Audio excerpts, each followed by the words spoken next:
I heard in Bahamas you have your own lobster. That's the famous Bahamian lobster right there. What makes it a Bahamian lobster?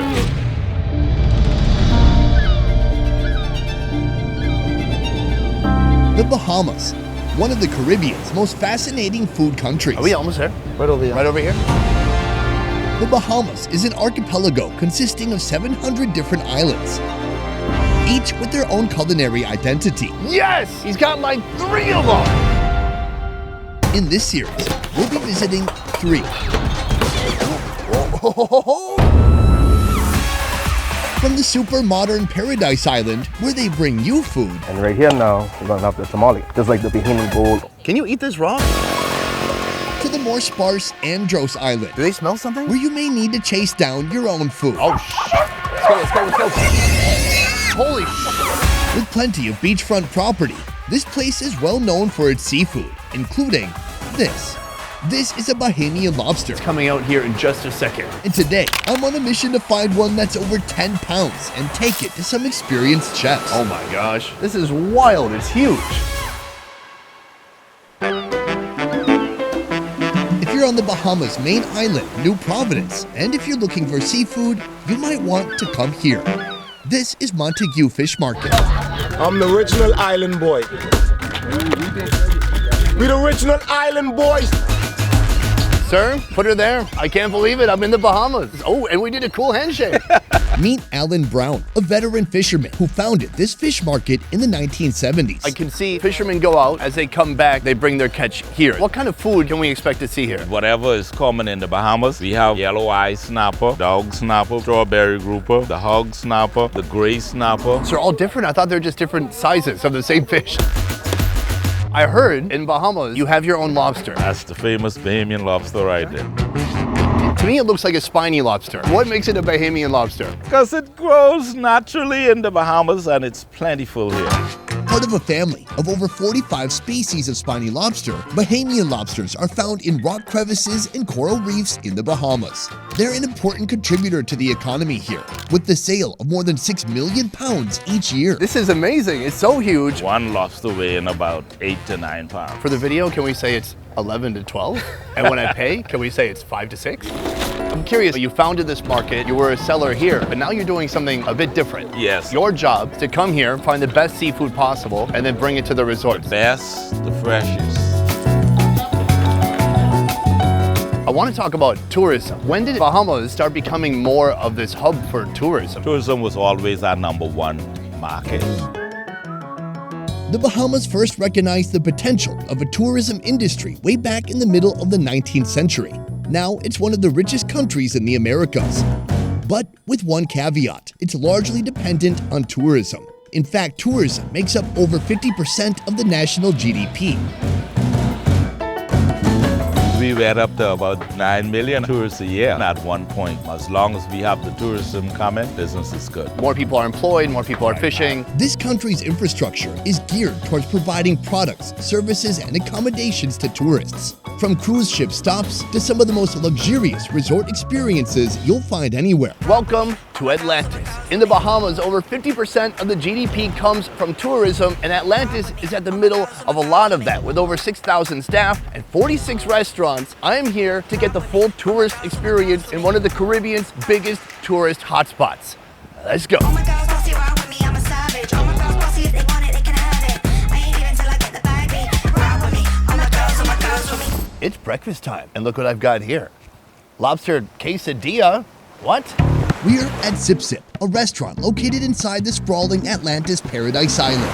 Here, they offer a Bahamian menu, but with a twist, like this.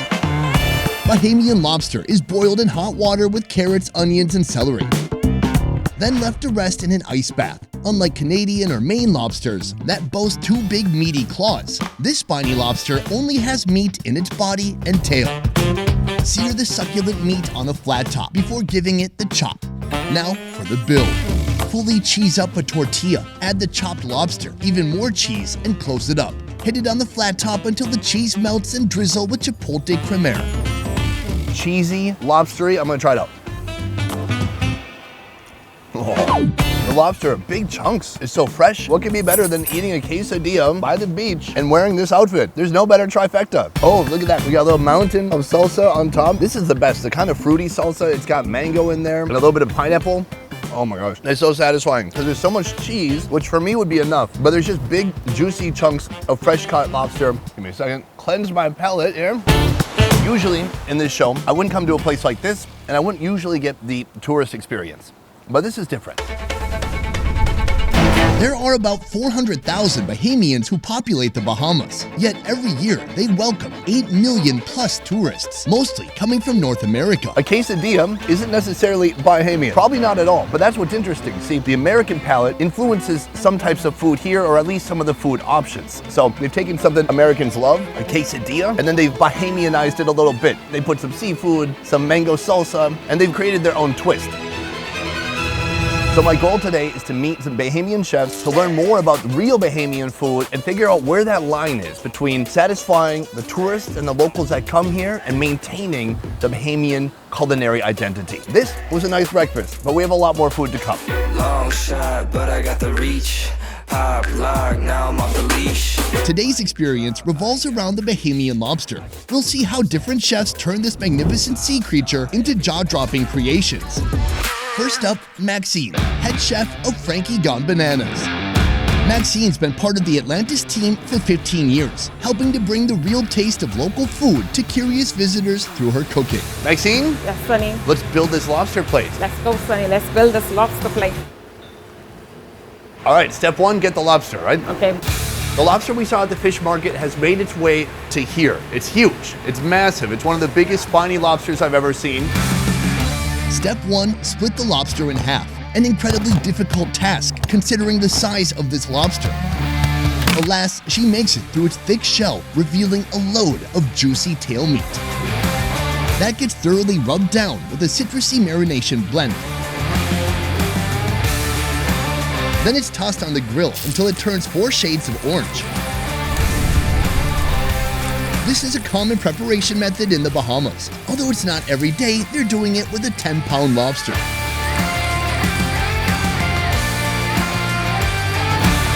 It's been grilled, and then now it's coming out here in just a second. Okay, here it is. Oh my gosh, this is wild, it's huge. Even the legs. What happened? Was this lobster on a diet or something? Now, the assembly. She serves it up with side dishes. First, roasted plantains with a touch of cinnamon and honey. Oh, that's so sweet and delicious. Next, deep-fried sweet potatoes. And finally, a salad. This is one of the biggest, most huge lobsters I've ever seen in my life. It is spiky, it is spiny, it's very dangerous, except for right now. Although it could still hurt you. I mean, you could pick this up and use this as a weapon. If someone was trying to attack you, give me your wallet. Oh yeah, take this to your face. And then they just shoot you and you would still die, but put up a good fight. That's what it'd say in the obituary. Oh, I'm gonna go from the head and work my way down. It is super soft coming out of here. Oh my gosh. Just huge, irresponsibly large chunks of lobster. Try it out.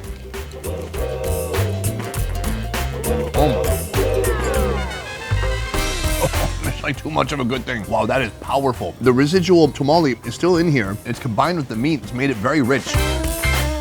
Tamale. It's the gland that helps with digestion, sort of like a liver and a pancreas combined. In the Bahamas, this part does not go to waste. People think the guts. They're picturing actual intestines. But if you're eating the lobster guts, it's basically just that big, creamy, fatty, golden tissue that melts down into just a very rich, buttery, creamy kind of a sauce that you can mix with the meat, and it just makes it more delicious, more savory. And it's a shame that so many people, especially in the USA, just toss that and throw it away completely.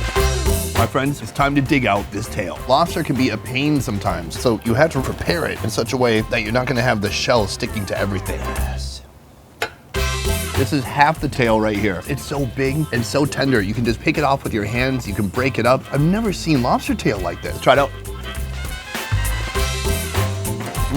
The texture is really remarkable because sometimes when you get big lobsters like this, it can get kind of tough, chewy, sinewy. That's not what's going on here at all. It's a perfect texture. Sweet, a little smoky, and absolutely delicious.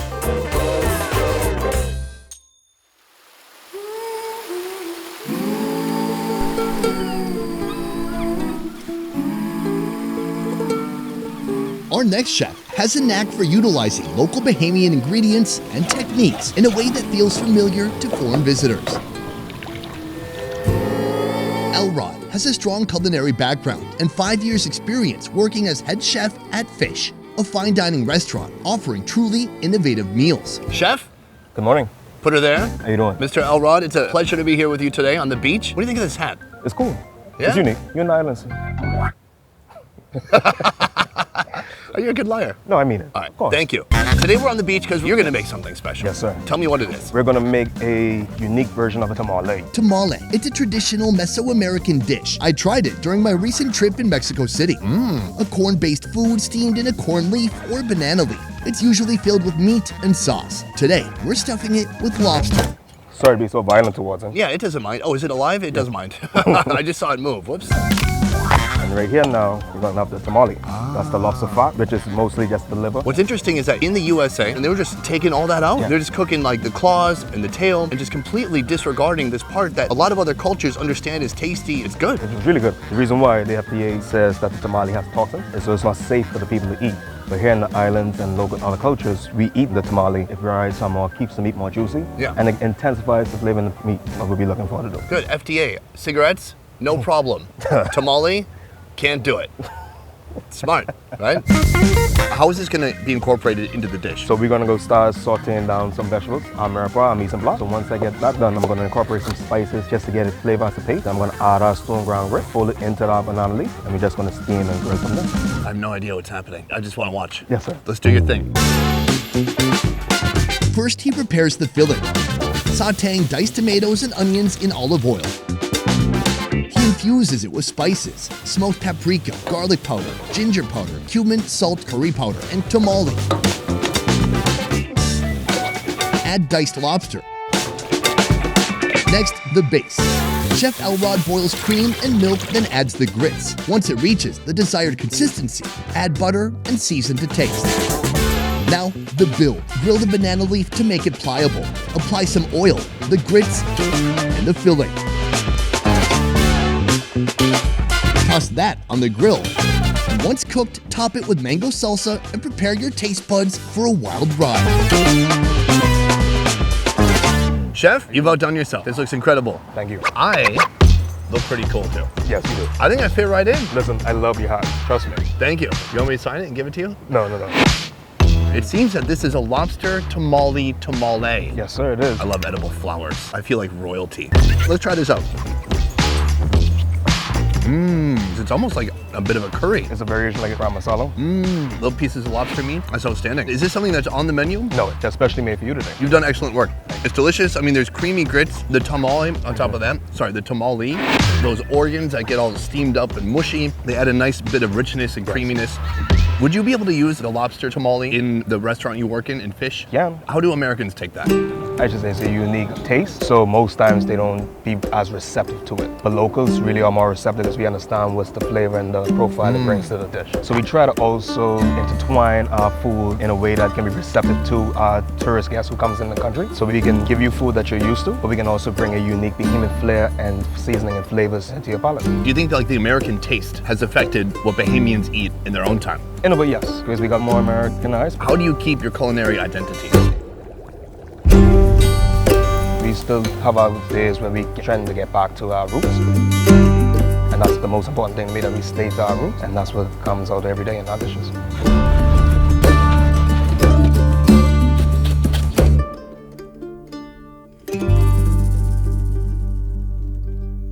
The purpose of today was for me to kind of get a little soft landing and an introduction to this country and the food here. From the next video, I'm going to be getting out of the tourist hotspots altogether. Oh, this looks like my dad's toenail. Best Ever Food Review Show is a small team of independent creators, and everything we do here works because of you guys. Click the link in our description to join our Patreon and receive exclusive benefits. A peace. Coming to Atlantis, especially coming to a high-end restaurant, excuse me, I always hawked up something when I said high-end, like a freaking German. I sound like some German dude. To the guy who thinks I just own 15 blue shirts, you're wrong. I bought a new one. Are you happy? You guys happy? Is this the side of Sunny you wanted to see? I'm like a flamingo now. I'm flamboyant. I think you would still say that these days. Just putting gloves on. Smart. Delicious. A good first taste. And it's fine that you're eating in the kitchen because you have gloves on. Where's your gloves? See, you can't. I can't do what I'm doing right now. Big lobsters like this, they prepared it so well.